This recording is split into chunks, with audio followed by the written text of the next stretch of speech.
अब हम लोग देखते हैं कि क्वेश्चन नंबर 6 में क्या करा है। क्वेश्चन नंबर 6 में कि एक आयताकार खेत का विकर्ण, ठीक है, एक आयताकार खेत है, ठीक है, इस तरीके से, और इसका विकर्ण क्या होता है, आयताकार खेत का विकर्ण क्या होगा, root under L square plus B square, ये फॉर्मूला आपको मालूम होगा। तो आयताकार खेत का विकर्ण जो है उसकी छोटी भुजा से 60 मीटर अधिक है, ये पहला चीज़। कहता है कि यदि बड़ी भुजा, ठीक है, छोटी भुजा से 30 मीटर अधिक हो तो खेत की भुजाएं ज्ञात करनी है, ठीक है। देखो कोई भी आयत होता है, होने को कुछ भी हो सकता है, लेकिन आमतौर पर जो एक आयत हम बनाते हैं उसमें जो लंबाई होता है, ये लंबाई है, ठीक है, ये आपकी बड़ी भुजा मानी जाएगी, और ये जो चौड़ाई है ये आपकी छोटी भुजा मानी जाएगी, ठीक है। तो इस क्वेश्चन में हम करेंगे क्या कि मान लेंगे, माना, ठीक है, आयताकार खेत की बड़ी भुजा, आयताकार खेत की, ठीक है, बड़ी भुजा, आयताकार खेत की बड़ी भुजा, ठीक है, और बड़ी भुजा को हम क्या मान रहे हैं, लंबाई को बड़ी भुजा मान रहे हैं, तो कोमा में लगा देंगे लंबाई बराबर में एल, ठीक है, तथा छोटी भुजा, ठीक है, छोटी भुजा, अब किसको हम छोटी भुजा मान रहे हैं, चौड़ाई को, तो यहाँ इधर ब्रैकेट में लिख देंगे चौड़ाई बराबर में बी, ठीक है, बी। अब हम चलेंगे प्रश्न से, ठीक है। प्रश्न में क्या कर रहा है कि जो यहाँ पर पहला चीज़ क्या कर रही है, देखो कि जो बड़ी भुजा है वो छोटी भुजा से 30 मीटर अधिक है। बड़ी भुजा क्या है, एल, और छोटी भुजा क्या है, बी, यानी कि जो बड़ी भुजा एल होगा वो छोटी भुजा बी से कितना मीटर अधिक होगा, तो भैया 30 मीटर अधिक होगा, तो प्लस 30 का दिए, ये आपका इक्वेशन 1 बन गया, ठीक है। अब क्या होगा, जहाँ जहाँ हमको एल दिखेगा वहाँ वहाँ हम क्या लिख सकते हैं, बी प्लस 30 लिख सकते हैं, ठीक है, तो बोलेंगे भैया लिख सकते हैं इजीली। अब दूसरा चीज़ क्या कर रहा है कि एक आयताकार खेत का विकर्ण उसके छोटी भुजा से 60 मीटर अधिक है। अब बताओ आयताकार खेत का विकर्ण होता क्या है, root under L square plus B square, ठीक है, ये बताने की चीज़ है नहीं, root under L square plus B square क्या होता है, आयताकार खेत का विकर्ण। अब ये जो विकर्ण है भैया ये उसकी छोटी भुजा से 60 मीटर अधिक है, छोटी भुजा क्या है, बी, बी से 60 मीटर अधिक है, यानी कि बी प्लस में 6। अब हम क्या करते हैं, दोनों साइड स्क्वायर कर देते हैं, दोनों साइड स्क्वायर क्यों किए, ताकि इसका रूट कैंसिल हो जाए, ठीक है। तो इधर भी स्क्वायर कर देंगे, ठीक है, और इधर भी स्क्वायर कर देते हैं, ठीक है। आपको एक एक स्टेप को लिखते हुए चलना है, चूँकि हम आप यहाँ पर आपको सॉल्व करके दिखा रहे हैं, समझा रहे हैं, ठीक है, इसलिए हम यहाँ पर उतनी भाषा को नहीं लिखेंगे, ठीक है। आपको एक एक भाषा को लिखने चलना है कि दोनों तरफ स्क्वायर करने पर, स्क्वायर करेंगे तो इस वाले स्क्वायर से ये वाला रूट कैंसिल हो जाएगा, ध्यान दो, ठीक है। यहाँ पर आपका L square plus B square बनेगा, और इधर बी प्लस 60 का स्क्वायर करेंगे तो बी स्क्वायर प्लस 60 का स्क्वायर बनेगा 3600, और प्लस 2 इंटू ए यानी कि 2 इंटू बी यानी कि 2b, और इंटू और इंटू में ये वाला बी यानी कि 60 करेंगे तो बन जाएगा आपका 120 बी, ठीक है। अब देखो ये वाला बी स्क्वायर, ये वाला बी स्क्वायर कैंसिल हो जाएगा, बचेगा एल स्क्वायर बराबर 3600, ठीक है, और प्लस में 120 बी, ठीक है। अब हम क्या करेंगे, अब समीकरण 1 का इस्तेमाल करेंगे, जहाँ एल है वहाँ हम बी प्लस 3 लिख देंगे, ठीक है। तो यहाँ पर एल का स्क्वायर यानी कि बी प्लस 30 का स्क्वायर, ठीक है, बराबर में आपका 3600, ठीक है, और प्लस में कितना 120 बी। अब हम क्या करते हैं, इसको एक नया स्लाइड पर ले लेते हैं, ठीक है। अब बी प्लस 30 का स्क्वायर जो है, ठीक है, बी प्लस 30 का स्क्वायर, ठीक है, ये बराबर है किसके, ये बराबर है आपका 3600 प्लस में 120 बी के, ठीक है। तो इसको हम लोग 3600 प्लस में 120 बी के बराबर कर दिया। अब बी प्लस 30 का स्क्वायर करेंगे तो बी का स्क्वायर हो जाएगा, 30 का स्क्वायर आपका 900 हो जाएगा, और प्लस 2 ये भी करेंगे तो 30 दूना 60 बी आपका हो जाएगा, ठीक है, बराबर में आपका 3600 और प्लस में ये 3600 है, ठीक है, और प्लस में 120 बी हो जाएगा।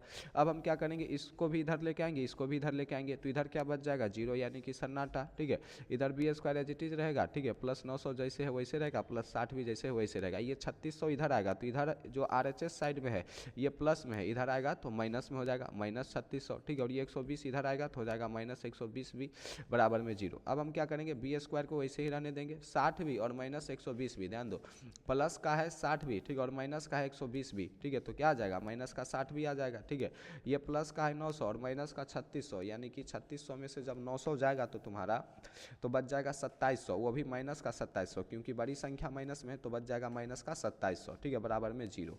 अब हम क्या करेंगे, इसको तोड़ देंगे, ठीक है, चाहो तो गुणनखंड विधि का इस्तेमाल कर लो, चाहो तो इसका इस्तेमाल कर लो, ठीक है, द्विघातीय सूत्र का। तो यहाँ पर भी हम गुणनखंड लगाते हैं, गुणनखंड लगाना इससे पहले वाले सवाल में भी, ठीक है, या फिर जहाँ भी हमको लगता है बताना चाहिए हम आपको गुणनखंड कैसे किया जाता है बता देते हैं, ठीक है।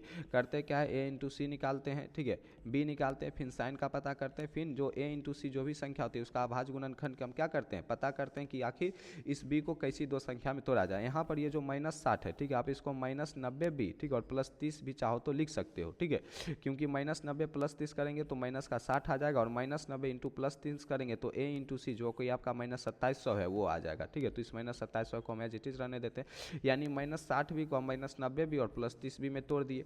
उसके बाद हम क्या करते हैं, दो पद का, जैसे ये और ये एक पद है, दो पद का एक टर्म बनाते हैं और दो पद का एक टर्म बनाते हैं, फिर यहाँ से जो कॉमन आता है वो लेते हैं, यहाँ से जो कॉमन आता है वो लेते हैं। यहाँ पर देखोगे तो बी स्क्वायर और माइनस 90 भी में आपका बी कॉमन आ जाएगा।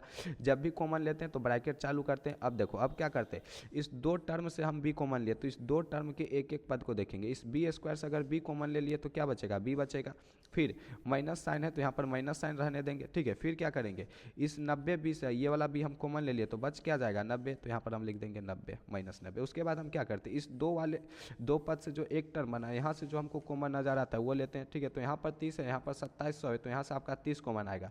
अब सवाल वो 30 किस साइन से कॉमन लेंगे, ये 30 यहाँ पर जिस साइन के साथ हो ना वो उसी साइन के साथ कॉमन ले लो, यानी कि इस यहाँ से हम प्लस 30 कॉमन ले लेंगे, ठीक है। यहाँ पर हम प्लस 30 लिख देते हैं। जैसे ही कॉमन लेंगे ब्रैकेट चालू होगा। आप देखो इस वाले टर्म से हमने प्लस 30 कॉमन ले लिया, ठीक है। अब इस पद को देखेंगे, यहाँ से हमने प्लस 30 कॉमन ले लिया तो बचेगा क्या, मेरा प्लस का बी, ठीक है, ताकि प्लस 30 और बी गुना के प्लस 30 हो जाए।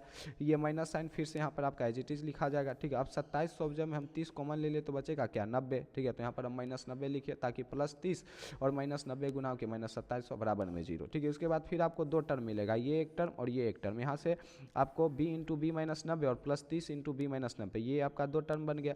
अब इस दोनों टर्म में देखोगे तो b minus 90 B minus 90 common है, ठीक है। तो दोनों से हम b माइनस 90 कॉमन ले लेते हैं। जैसे ही कॉमन लेते हैं ब्रैकेट चालू होता है, ठीक है। अब जिस दो टर्म से हम b कॉमन लिए इसके एक एक टर्म को देखते हैं। अगर यहाँ से हम b माइनस 90 कॉमन ले लिए तो बच जाएगा क्या, ये जो b मेरा सटा हुआ है ये मेरा बच जाएगा, इसको हम यहाँ लिख दिए। फिर यहाँ से अगर हम b माइनस 90 कॉमन ले लिए तो क्या बच जाएगा, ये प्लस का 30 बच जाएगा, तो प्लस का 30 हम लिख दिए बराबर में 0। उसके बाद क्या करते हैं, एक बार इस b माइनस 90 को 0 के बराबर करेंगे और एक बार इस 20 प्लस 30 को 0 के बराबर करेंगे। तो b माइनस 90 को 0 के बराबर करेंगे तो b बराबर 90 आ जाएगा, और b प्लस 30 को 0 के बराबर करेंगे तो b बराबर माइनस 30 हो जाएगा, ठीक है। अब बताओ अपने कॉमन सेंस का इस्तेमाल करके बताओ, b का मान 90 लिया जाए कि b का मान माइनस 30 लिया जाए। b क्या है, b है आयत की चौड़ाई, चौड़ाई यानी कि एक तरह की दूरी। क्या दूरी कभी नेगेटिव हो सकता है, नहीं, ठीक है। यानी कि b बराबर माइनस 30 आपका संभव ही नहीं है, आप लिख देना b बराबर माइनस 30 संभव नहीं है, इसलिए b बराबर क्या हो जाएगा आपका 90 हो जाएगा, ठीक है। b बराबर 90, ठीक है। यानी कि जो मेरा आयताकार खेत था, ठीक है, इसकी जो चौड़ाई होगी, ठीक है, ध्यान दो, जो आयताकार खेत था इसकी जो चौड़ाई होगी, चौड़ाई ये आपका 90 मीटर का होगा, ठीक है। और जो लंबाई होगी, ठीक है, लंबाई क्या है, ध्यान दो, लंबाई जो है, ठीक है, ये आपका चौड़ाई से 30 मीटर अधिक है, चौड़ाई ही आपका 90 मीटर, इससे 30 मीटर अधिक करेंगे तो 90 30 यानी कि लंबाई हो जाएगा 120 मीटर, ठीक है। यही हो जाएगा आपका आयताकार खेत की भुजाएं, ठीक है। लंबाई आपका हो जाएगा 120 मीटर और चौड़ाई हो जाएगा 90 मीटर, ठीक है। इस तरीके से क्वेश्चन नंबर 6 भी आपका कंप्लीट हो गया। अब हम देखते हैं क्वेश्चन नंबर 7।